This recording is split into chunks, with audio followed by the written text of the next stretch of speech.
بسم اللہ الرحمن الرحیم۔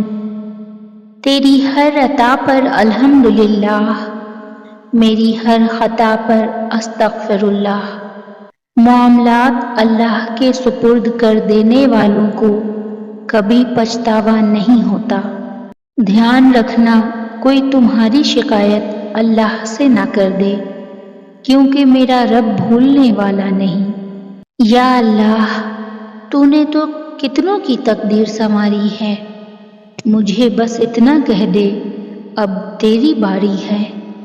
اللہ تمہیں اتنا نوازے گا کہ تمہیں لگے گا ہی نہیں کہ کبھی کچھ کھویا تھا۔ وہ تمہیں آزما رہا ہے ہر اس چیز سے جو تمہارے دل کا سکون ہے۔ سمجھانے والے تو بہت ہیں، لیکن سمجھنے والا اللہ کے سوا کوئی نہیں۔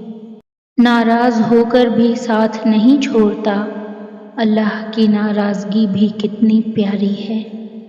حضرت علی رضی اللہ تعالیٰ عنہ نے فرمایا، اگر تم چاہتے ہو کہ تمہاری دعا عرش تک پہنچے اور قبول ہو جائے تو سب سے پہلے اپنے مالک اور والدین کے لیے دعا مانگو۔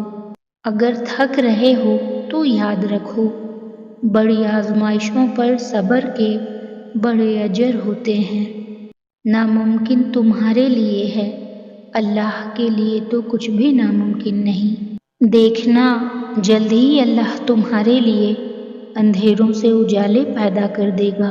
دیکھنا جلد ہی اللہ تمہاری راہ میں رکاوٹ بنے ہوئے ذریعوں سے ہی معجزوں کے وسیلے بنا دے گا۔ بے شک میرا اللہ آزماتا بھی ہے اور سنبھالتا بھی ہے۔ حوصلہ بلند ہونا چاہیے، عروج و زوال زندگی کا حصہ ہیں۔